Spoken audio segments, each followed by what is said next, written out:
Hi, today we are at Studio Carpe Diem. This studio is owned by Vivek, my very good friend and also the lead guitarist of the band Keecher. Hi. And I remember the first time that I had come here, this was a jamming room for the band. But he had envisioned it to convert it into a studio for his own recordings, for the songs that they make and they practice. Yes, we would practice here for hours and this was just a jamming room. I had an idea to convert it into a studio, but I did not know how to go about it. But then she guided me and today... Not really guided, but then we developed it together. There were a lot of things that I did not know about music that he taught me, that there were certain acoustics that were required to bring about that perfect sound in the studio. So it can be said a common venture. Yeah. To get a good sound, I guess you don't need reverb in a... No, absolutely not. We don't need reverb in a room. Reverb is the sound that echoes back to us. No right? echo. No place for echo. Yeah. So we had to make a room wherein there was no place for echo, and fabric and wood are the two things that minimize that. This wall that you see right behind us actually had two big windows to it. And although they were good for ventilation, but we did not want the outside sound to travel inside, which used to happen pretty often earlier. Because we would get lots of sound which would be very annoying while you are even jamming or doing practice or recording something. So we needed something, a room where we are not getting any sound from outside. And plus the sound that we are creating here in the room is not coming back to us. So we needed some mechanism so that our sound that we were creating could be damped into the room. But there was one more challenge. What if we need the ventilation? What if we do need that air should come in and the room should be ventilated? So there's something very clever that we did. Let us show you what that is. So this that we've used is pine wood, and it's a very light wood, not very expensive because we had to go in a budget. So the whole wall has two windows. So one window is right here. So there's a window which we can open when we need ventilation and close when we do not want any sound to come inside. So the room becomes soundproof. So when you're doing acoustics of a place, it is very imperative to take care of the wall, the floor and the ceiling. So for the wall we went for a wooden treatment. Then for the floor, we went for foaming the whole floor to get that even bounce in the floor, and then we went for carpeting. For the ceiling, if you see very closely, he had a beautiful slant roof already to this room, which had to be accentuated, but we did not want to spend a fortune on it. So we went for a wooden false beam. We created these false beams, and the wiring has been done inside the beams only to get the lights suspended. Now, usually musicians have a lot of stuff with them, so he had a couple of cymbals that are used in a drum. Those cymbals weren't of use and were broken. So very cleverly, we've used those cymbals right here with the pendant lighting. So this wall we had done in a beautiful rustic feel. Although this is pine has a very faded whitish kind of a feel, but we stained it. This rustic feel we wanted it to continue to other walls. So we did this brick pattern wallpaper, and this gives a beautiful backdrop to all these guitars hung here. And as you can see, there's a lot of paraphernalia that is there with the band. Also for the studio, we had some big equipments like these mixers and monitors. I don't know much about them. I just measured and we designed this desk. This is a customized desk. Vivek is going to tell you more about it. Yes, in the beginning I did not have so many equipment. It took me a good time to accumulate all these, like you accumulate wealth. So initially I did not have this mixer or that audio mixer or these monitors for instance. But when I assembled all these things, then I needed some professional desk for this. So in that, she helped me a lot. Like this desk came up with so many comfortable things, like I could easily use my MIDI like this, or I had some slanting space for my mixer and that cabinet for my audio interfaces, and these stands for my monitors. So it helped me a lot.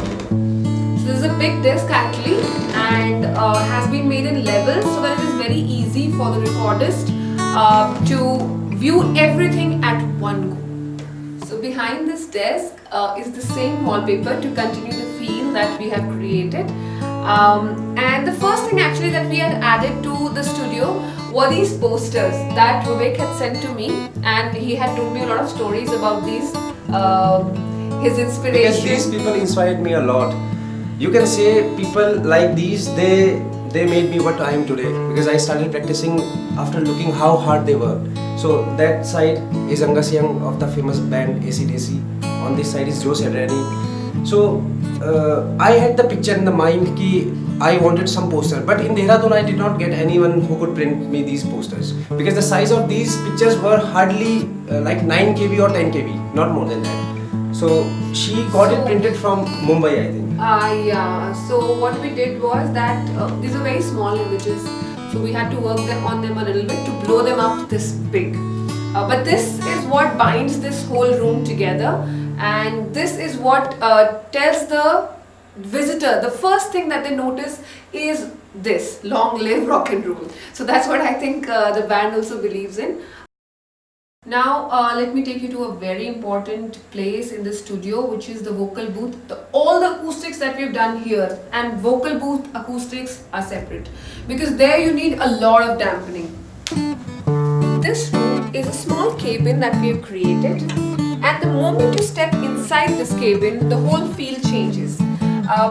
The sound is very different and more dampened. The vocal booth has been designed in a way that there are multiple layerings so that we get the perfect sound. The first layer is that of the brick wall, which makes this cabin.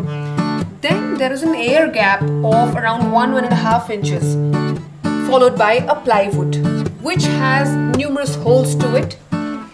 Then the last layer is this foam, which is around 2 inches thick and has these ridges. What these ridges usually do is they increase the surface area and bring about good acoustics in the whole booth. So this foam layering has been done on all the walls as well as on the ceiling. Throughout the video, so far we've talked about acoustics and how the studio makes the sound so better and how the recording changes the feel of the song. So we'll try doing a song and showing you how recording live and recording in a studio would change the feel of the song. Let's see what we do now.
If music be the food of love, give me excess of it.